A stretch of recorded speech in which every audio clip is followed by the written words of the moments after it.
Ito ang huling araw ng karamihan sa trabaho para sa taong ito, kaya ang ilang bakasyonista maagang lumarga sa NLEX. Nasa sentro ng balita si Ryan Lesigues. Yes, Brian.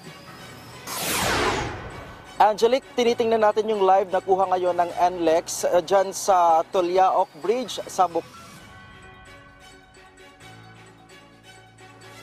Toll Plaza. Manila, Zambales, Manila. Ito ang biyahe ngayong araw ni Tatay Boy. Ihahatid niya daw ang kanyang anak sa Zambales dahil doon na nila sasalubungin ang bagong taon kasama ang sariling pamilya. Bagamat abuti ng ilang oras sa daan, hindi nangangamba si Boy na maipit sa traffic. Sabi niya, kabisado na niya ang takbo ng mga sasakyan pag ganitong ilang araw na lang bagong taon na. Tiyak daw niya na karamihan sa ating mga kababayan ay nasa probinsya na. Wala, hindi ko na in-expect yun. Kasi dapat kahapon pa kami. Bakit po Kasi maghapon sa dentist yung dalawang yung anak ko tsaka yung manugang ko. Kaya hindi mahirap na mag-travel lang gabi. Mahirapan ako, mahirap na sa gabi. Iba yung travel lang araw. Sa kabila nito, iba yung pag-iingat pa rin daw ang kanyang gagawin para ligtas na makarating sa Zambales at makabalik ng Maynila. Nagpasama ako kasi marunong din mag-drive yan.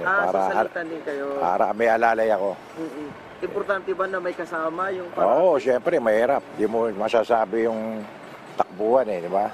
Pero ang NLEX may na-monitor ng build-up ng mga sasakyan nitong araw pa lang ng Miyerkules sa ilang toll plaza sa North Luzon Expressway. Madalas nagkakaroon ng pila ng mga sasakyan tuwing peak hours sa bahagi ng Balintawak Toll Plaza. Kahapon, umabot ng 2 kilometro ang traffic build-up sa Bukawi Toll Plaza.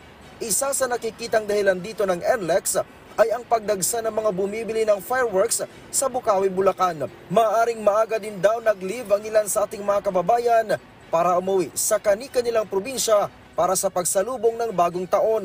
Actually sir, medyo mataas po yung volume natin. Mabilis lang po yung pasok sa ating mga toll plaza kaya wala po tayo masyadong pagpila. Pero dito sa mainline na bagamat na may maintain pa naman po yung above 60 kph na average, marami-rami po yung bumabiyahe ngayon. At meron pa rin po tayo na-expect na siguro po early this afternoon, on noon time or early this afternoon, maaaring tumaas pa rin po yung volume. Lalo na po yung ating mga kababayan na pumasok pa po ng opisina at uuwi po mamaya. So, nakahanda naman po kami sa NLEX hanggang mamayang gabi. Tulad nitong Pasko, mahigit 1,500 traffic, toll at systems personnel ang ipinakalat ng NLEX sa mga toll plaza at patrol visibility para paghandaan ang exodus ng mga sasakyan. Bukod dito ay magdadeploy din ng emergency medical services at incident response teams sa ilang strategic areas. Nananatili namang suspendido ang construction at pagsasara ng mga kalsada sa kahabaan ng NLEX hanggang Enero 2. Nananatili ring activated ang Motorist Assistance Program ng NLEX. Unang-una pa rin po yung sana i-check pa rin po nilang tamang kanilang mga sasakyan. Ganun din po sana yung magdadrive na sa tamang kondisyon, may sapat na pahinga. At kung wala pa pong RFID at may pagkakataon pa pong magpakabit na po ng RFID, mas mabilis pa rin po ang dali ng mga traffic natin sa pagpasok at pag-exit ng ating toll plazas pag may RFID.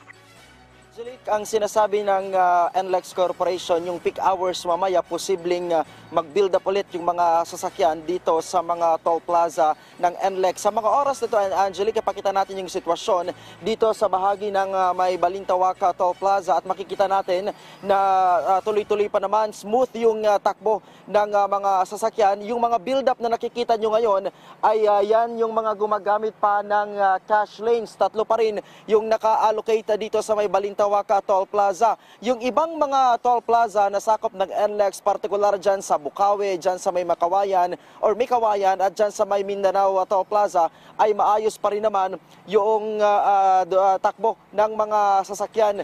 Bukas, simula alas 6 ng umaga, Angelique, ay libre na ang towing services ng NLEX. Magtatagal yan hanggang sa 2 ng Enero para yan sa mga Class 1 vehicles na magkakaroon ng aberya. Tinatayang nasa 10 hanggang 20% pa rin, Angelique, ang idodoble ng mga sasakyan na gagamit ng NLEX hanggang sa Enero 2. Angelique. Okay, so Ryan, dyan mismo no, sa Balintawak, gaano katagal ang waiting time bago ka makatawid dun sa RFID? No, kung naka-RFID ka, di ba? So, hindi mo kailangan magbayad o hindi ka bibigyan ng, ano nga ba ang sistema dyan? Dire-diretso ka lang sana dyan, di ba? May pila pa rin ba ang mga sasakyan? Nag-iintay pa rin ba? Well, Angelique, supposedly wala ng cash lanes kasi naka 100% yung dry run na isinasagawa. But just to give way doon sa mga sasakyan na hindi pa nagpapakabit ng RFID, nag-allocate ng 3 lanes ang NLEX dito sa may Balintawak Toll Plaza.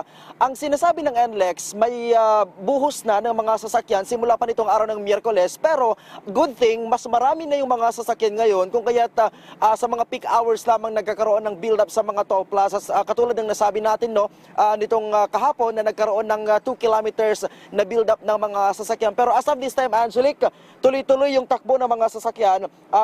Yung 7 lanes dito sa may Balintawak Toll Plaza, yan yung mga gumagamit ng RFID. Dito sa gilid ng may Balintawak, may pila ng mga sasakyan. Yan yung mga cash at yung iba naman dyan ay nagpapakabit pa ng kanilang mga RFID. At yun yung pakiusap ngayon, Angelique, ng pamunuan ng NLEX Corporation na kung may oras pa kayo, ay magpakabit muna ng RFID para walang aberya at walang abala sa inyong mga biyahe. Angelique. Okay, Ryan, nabanggit mo na libre ang towing service. Simula ba yan bukas hanggang January 2?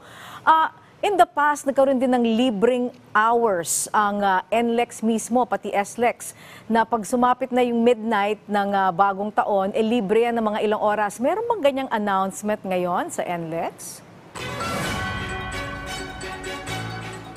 Well, Angelique, ang sinasabi ng NLEX, simula bukas, alas 6 ng umaga, hanggang sa January 2. Yan yung inasahan naman, Angelique, ng bugso naman ng mga sasakyan. Pabalik na dito sa Metro Manila, libre ang towing services ng NLEX. Pero paglilinaw ha, baka magkamali yung ating mga kababayan para lamang yan sa class 1 na mga sasakyan o yung mga maliliit. Yung mga trucks ay may bayad na yan, yung typical na bayad ng kanilang towing services. Ginawa yan ng NLEX para at least hindi na makaabala sa kasakali man na magkaroon ng aberya sa main road ng NLEX. Dahil alam naman natin, hindi maiwasan, Angelique, yung ibang malalayo yung biyahe ay nagkakaroon ng aberya sa kalagitnaan ng kanilang biyahe. Kung kaya't yung paalala din ng pamunan ng NLEX, siguraduhin na maayos ang kondisyon ng sasakyan at syempre dapat nasa kondisyon din yung magmamaneho. At hanggat maaari daw, Angelique, kung kaya, dapat dalawa yung driver kung malayo ang inyong mga destinasyon. Angelique. Oo, so sa Makatwid, hindi libre ang toll sa midnight, no? Yung pagsapit ng bagong taon. Walang libreng oras sa taong ito. Tama ba, Ryan? Tama ka, Angelique, walang announcement. Oo, kasi nitong mga nakaraan. I-understand, Angelique, nung ano ata yun nung Holy Week, nagkaroon ng parang, pero hindi lahat yun ng mga toll plaza ay nagkaroon ng libre. May mga certain toll plaza lamang na nagkaroon ng libre. Pero so far ngayon, malinaw, towing services lamang para dun sa mga masisiraan ang libre, pero sa mga toll plaza, may bayad po sa mga dadaan sa NLEX at sa SETEX. Angelique. Okay, malinaw. Maraming salamat sa iyo, Ryan Lesigues.